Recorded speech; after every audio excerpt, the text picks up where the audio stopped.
Hello, welcome back. So we got British SAS soldiers versus the U.S. Navy SEALs military training comparison. I'm curious. I'm going to turn captions off. Let's see what the differences are.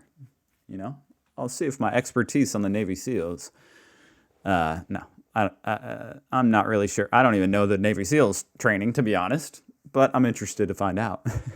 The British Army Special Air Force, aka SAS, began operations in 1941 during the Second World War. The reason for having such a specialized set of soldiers was to get behind enemy lines and attack them from within, or at least destroy what they could. Damn. While gaining intelligence. That's brutal.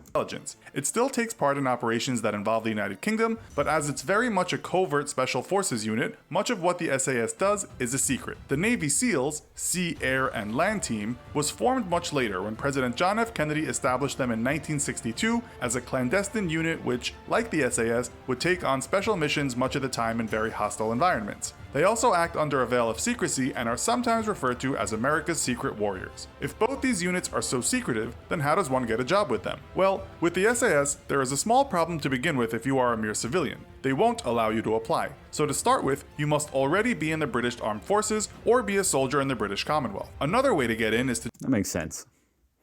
Can't just have some scrub signing up.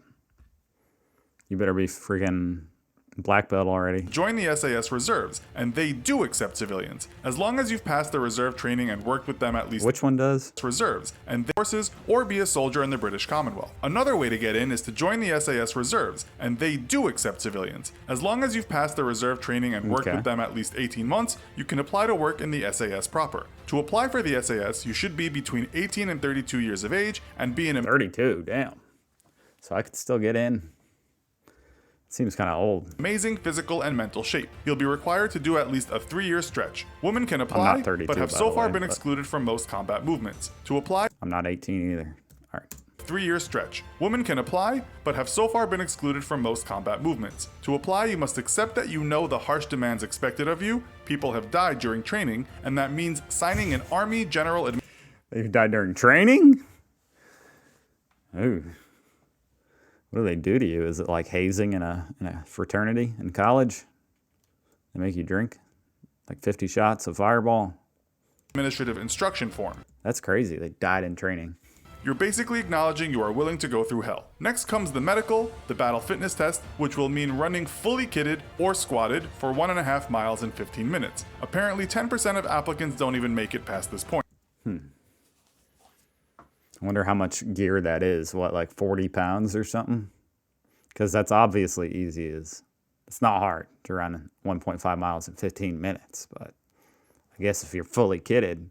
That pace for even an average person in running shoes and shorts isn't too bad. Now, that's pretty bad. It's like a 10-minute mile. That's really bad. You start your real training. To join the Navy SEALs. Sorry to those who, with the 10-minute miles out there, but I'm just saying, that's not good. You need to be a natural-born or naturalized American between the ages of 18 and 28, although at 17 you can join if your parents say it's okay. If you want to become an officer, you can be up to the age of 33. The first woman ever started... Okay, so I can be in the SAS, I can't be a SEAL, because I'm 30.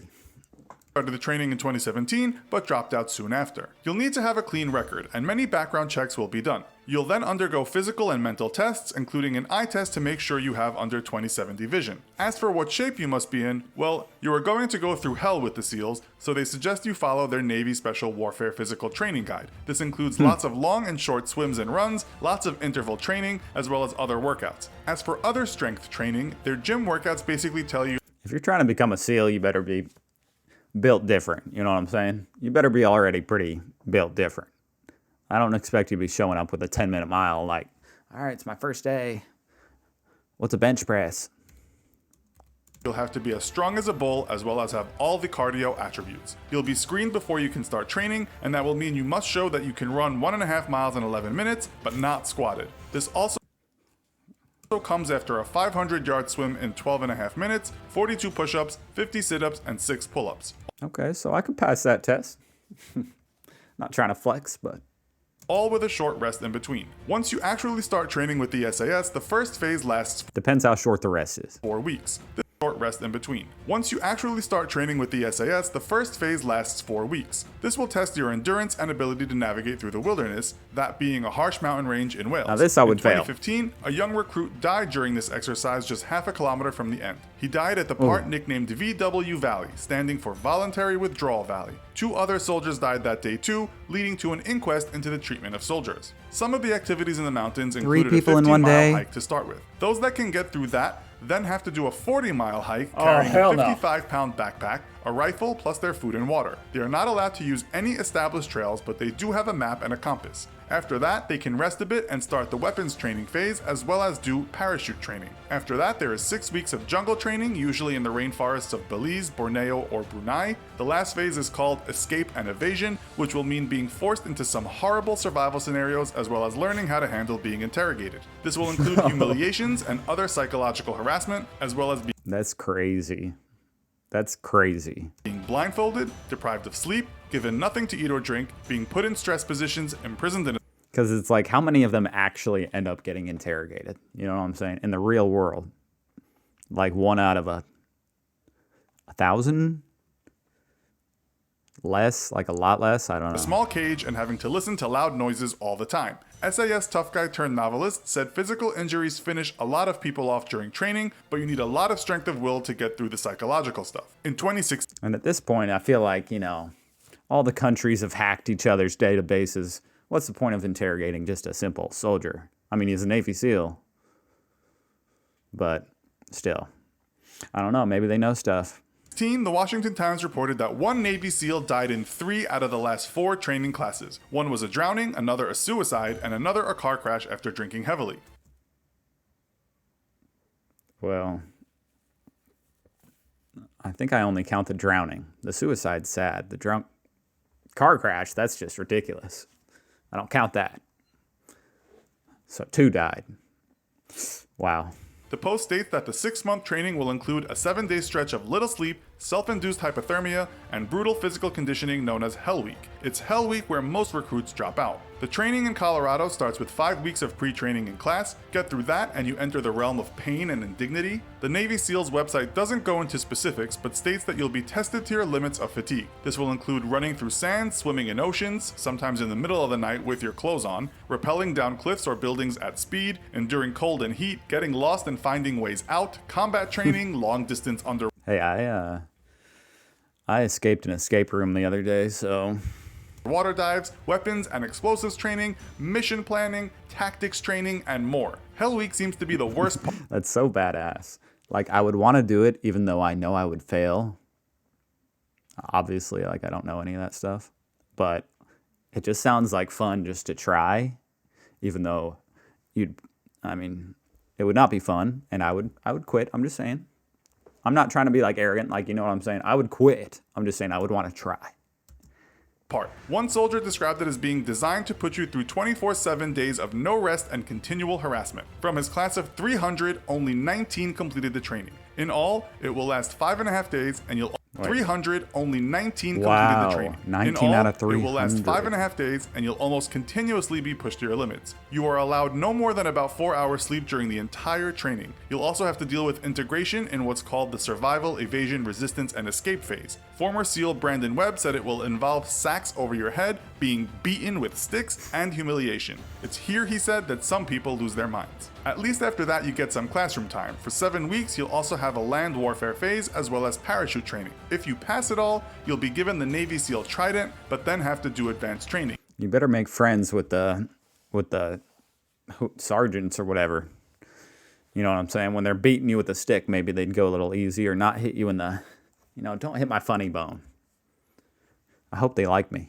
This will include sniper, communications, and free fall parachute training. Once you are done, you'll have way more weapons to use than a regular soldier. In the SAS, this will include a C8 carbine assault rifle, an ultra-compact individual weapon, an M16, an HK MP5 submachine gun, an HK 417 sniper rifle, an AW50 anti-material rifle, handguns, tear gas, canister launchers, stun grenades, rocket launchers, portable anti-personnel mines, grenade launchers, surface-to-air missiles, and many more things it will take too much time to talk about. You'll also, of course, get all the kit, including things like body armor. According to the Navy SEALs website, your regular SEAL on land will carry such things as the Colt Automatic Rifle 15, the M60 machine gun, M203 grenade launchers, a shotgun, an SASR 50 caliber sniper rifle, an M107 anti-material rifle, a Beretta M9 handgun, a 20mm Gatling gun, and AT-4 rockets. Again, these are just some of the most used weapons, as the list is endless. So, who do you think has the best training? Do you think you could get through it? Let us know in the comments. No to the second question. Who has the best training?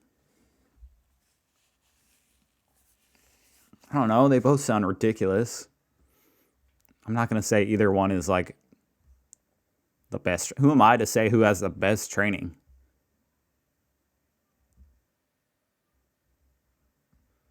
See, they're homies. They're friends, you know? That's funny. The fact that SEALs and SAS do operations together make me feel bad for the enemies of both those countries. Me too. Yeah. Okay. Damn. Yeah, they both seem pretty badass, so I'm not picking sides, you know? I don't want to make an enemy with either one. That's nuts. I didn't know anything about the SAS soldiers before this, so that's pretty cool. It's very cool. I wonder how many there are. But thank you for watching. You can check out my channel if you feel like it. If you like soccer or football, you should probably check out my channel. And I'll see you in the next one. Goodbye.